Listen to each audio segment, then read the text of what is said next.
चल। हाँ जी, अब ये आपके सामने सवाल है। अब आप इसे देखें कि हमको इसके नेक्स्ट स्टेप याद करना है।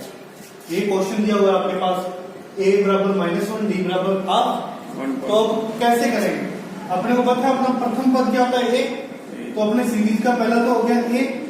नेक्स्ट स्टेप क्या होता है बेटे? a प्लस b, अगला a प्लस 2d और उससे आगे वाला a प्लस 3d, यानी ये -1 a की वैल्यू लिखेंगे अपने -1 और d की वैल्यू कितनी है? +1 1/2। अब क्या होगा? -1 plus 2 into half. Third step जैसे आ जाएगा। फिर अपने को लास्ट स्टेप याद करना है, -1 प्लस 3 इंटू हाफ। -1 और इसका एलसीएम लेके कर लो, चाहे डायरेक्ट कर लो। -2 + 1, 2 से 2 कैंसिल, -1 + 1 -1, इसका एलसीएम लेंगे अपने 2 -2 3। अब अपने पास सीरीज क्या प्राप्त होगी अपने को? -1 -3/2 -2 में से ये कैंसिल होगा तो ये बचेगा बेटे -½ -1 से +1 जाएगा तो 0 और -2 + 3 में से कैंसिल होंगे तो क्या बचेंगे? 1/2। तो ये आपकी एपी आ गई कि आपके एपी के अगले 4 स्टेप क्या है, ये अपने को दिया होगा, ये अपने को निकालना होगा। ये सिंपल सा क्वेश्चन, इसके जैसे ही क्वेश्चन आगे हो रहा है 10, ये क्वेश्चन है इंपॉर्टेंट टाइप का क्वेश्चन है, 10 7 4। इसका अपने को 2 स्टेप ज्ञात करने हैं, एक 30वां पद और एक nवां पद। एक 30वां पद और एक nवां पद। तो 30वां पद के लिए क्या होगा? यहां पे लिख देते हैं 30वां पद ज्ञात करो। और क्या ज्ञात करना है? nवां पद। 2 क्वेश्चन पहले अपने लिखते हैं एज यूजुअल। अपने को जो पता है कि अपना फर्स्ट स्टेप क्या है? a कितना अपने पास? 10। d क्या है? a2 - a1, 7 - 10 = -3। अब देखो, अब अपने को क्या ज्ञात करना है? nवां पद और 30वां। तो अपने पहले nवां पद ज्ञात करते हैं। nवां पद से क्या बन जाएगा? फॉर्मूला बन जाएगा। अपने उसके अंदर n की वैल्यू अगर 30 रखेंगे तो अपने पास क्वेश्चन का आंसर भी आ जाएगा। तो आपको पता है इसका फॉर्मूला क्या होता है? an बराबर a + n - 1 into d। a n का n आ जाएगा क्योंकि हमने nवां पद ज्ञात कर रहे हैं। a की वैल्यू कितनी है? 10। n की n - 1 इंटू -3। 10 इसका इससे मल्टीप्लाई, माइनस का प्लस से मल्टीप्लाई, -3n प्लस 3, 10 और 3 13 -3। तो अपने पास an की वैल्यू है। ये अपने फॉर्मूला आ गया an का। अब अपने को क्या ज्ञात करना है? 30वां पद, यानी n बराबर कितनी वैल्यू है अपने पास? 30। तो इसी फॉर्मूले में लिखेंगे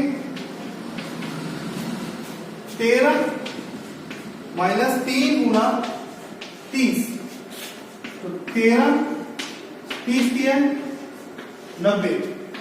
तो 90 में से 13 घटाओ, कितने जाएंगे? 90 में से 13 गए तो 80 माइनस के 77। ये 830 की वैल्यू होती है, -77 वो करते हैं। अब तक अपने को यहाँ पे दिया जाता था कि 30वां पद ज्ञात करो, nवां पद ज्ञात करो। अब यहाँ पे क्या दी जाएगी? वैल्यू दी जाएगी। उस वैल्यू का बताना है आपको कि सीरीज के अंदर वो वैल्यू कौन से नंबर पे आती है। 3 15 27 3, 15, 27, 100 ओम। अपने को क्या ज्ञात करना है इसके अंदर कि 639 कौन सा स्टेप होगा। ये यहाँ पे वैल्यू है, जैसे 3 वैल्यू है और इसका पोजीशन नंबर 1 है, 15 वैल्यू है, पोजीशन नंबर 2 है, वैसे ही 639 वैल्यू है, इसकी पोजीशन ज्ञात करनी है कौन सा पद है, यानी इसका नंबर कौन सा, पोजीशन नंबर। तो अपने एक हिसाब अंदाजा लगाते हैं कि ये nवां पद है, इसे अपने मान लेते हैं nवां पद है, तो यानी अपने को क्या दिया हुआ है, n की वैल्यू दी हुई है, सॉरी n की वैल्यू अपने को क्या करनी है, ज्ञात करनी है। अपने को पता है n बराबर ज्ञात करना है कि n कितने नंबर पे आएगा, ठीक है। तो अब अपने को पता है कि अपना a क्या है 3 और d क्या है a2 माइनस a1। वेल अब अपने को पता है हमारे पास an की वैल्यू है 639, क्योंकि ये क्या है n पोजीशन पे है, तो अपने को n की पोजीशन ज्ञात करनी है, उसकी वैल्यू अपने को पता है, फॉर्मूला अपने को पता है। फॉर्मूला क्या होता है, an equals to a plus n minus 1 into d। अब सबकी वैल्यू पुट करेंगे क्वेश्चन के अंदर। an की वैल्यू कितनी है 639, a की वैल्यू कितनी है 3 प्लस n अपने को ज्ञात करना है -1 इंटू 12।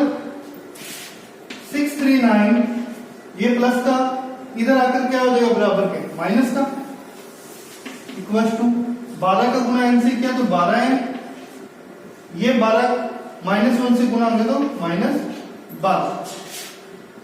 अब देखिए आप ये 3 कट गया इससे 3 6,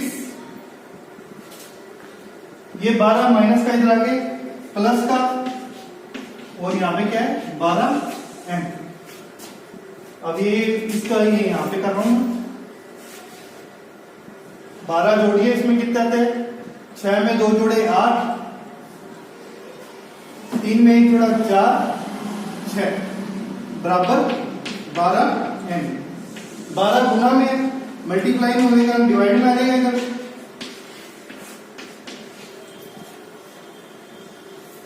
अब भाग देते हैं, 12 5 7, 4 बचे, आगे से 8 आया, 12 24 36 48, 4 पे। तो n की वैल्यू कितनी आ गई 54। बस यही ज्ञात करना था, ये आपके इंपॉर्टेंट क्वेश्चंस के अंदर। इसी समांतर श्रेणी का तीसरा पद 16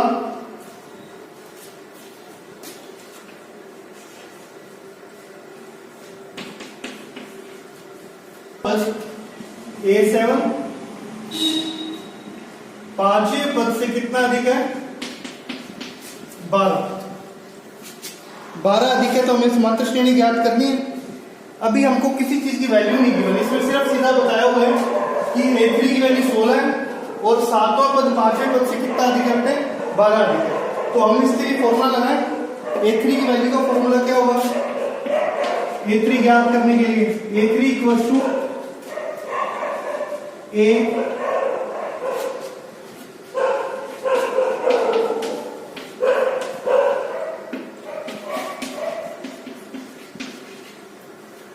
A3 की वैल्यू कितनी है 16।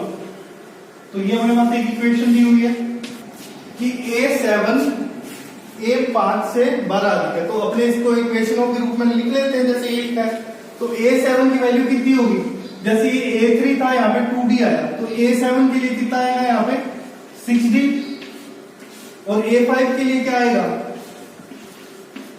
4D। इनका डिफरेंस कितना है 12। ये अपने को गिवन है।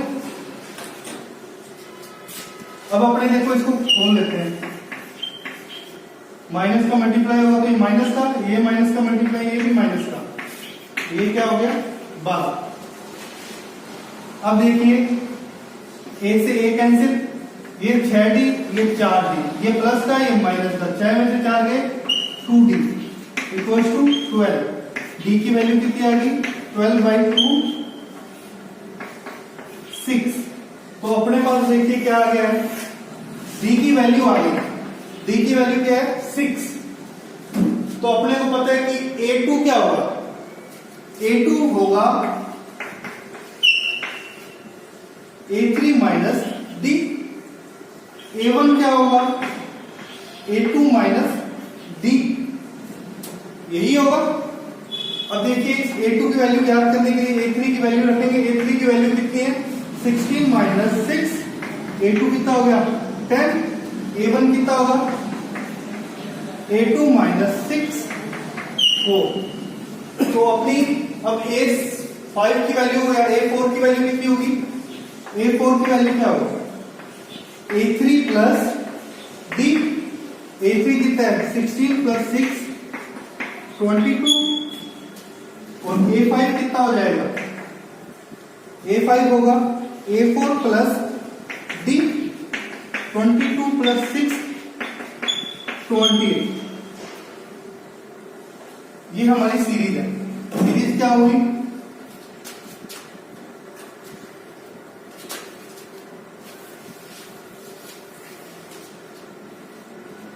सीरीज हुई 4 10 16 22 28। सो आपको एग्जाम के अंदर इसी टाइप के क्वेश्चन मिलेंगे। अब जो इसके बाकी क्वेश्चन है आप अपने घर पे प्रैक्टिस कीजिए, और जो नहीं पता वो व्हाट्सएप पे क्वेश्चन पूछिए, फोटो खींच के व्हाट्सएप पे डाल दिया करिए कि ये क्वेश्चन नहीं हुआ, उसका आपको आंसर दिया जाएगा। Thank you.